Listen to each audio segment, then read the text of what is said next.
Tear duct is a very important and narrow passage that connects the eye to the nose.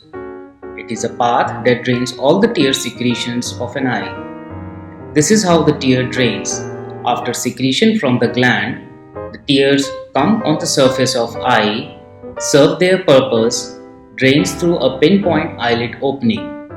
From there, the tears are carried into the upper passage in eyelids and then into the lower passage along the side of nose.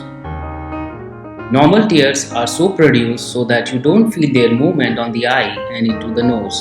A blocked tear duct, which usually happens at the lower passage, causes the tears to come back and move towards the eye.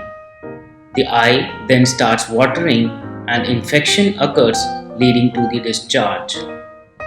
Scientifically, the few important risk factors are middle age and elderly population, females, and previous infections of the eye and nose.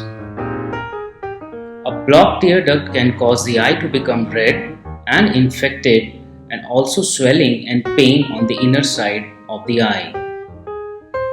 These type of infections are caused by tear duct blockage, can also cause vision problem. The cure of blocked tear duct is surgery. This surgery is called dactyocystorhinostomy or simply DCR.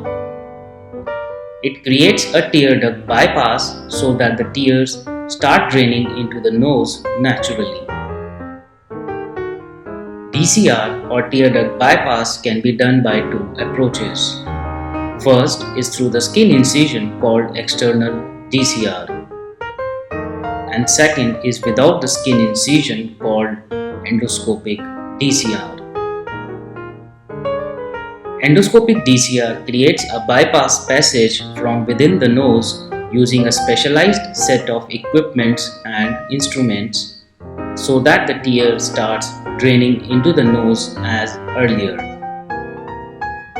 Some of the advantages of endoscopic DCR compared to the external DCR are that it can be done even in acute infection.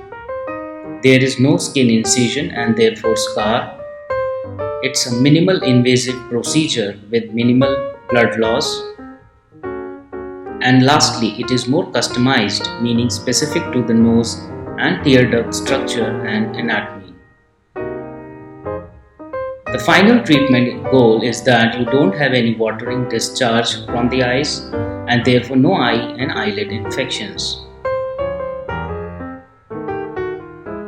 Let's see some of the cases operated with the technique of endoscopic DCR. As you will see, the cases have external visible swelling and with acute infection, and this stage of tear duct block is quite advanced.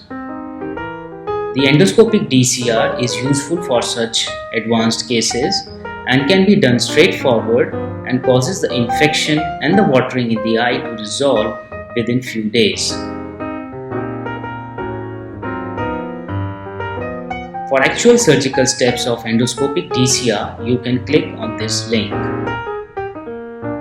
Thank you for watching this video.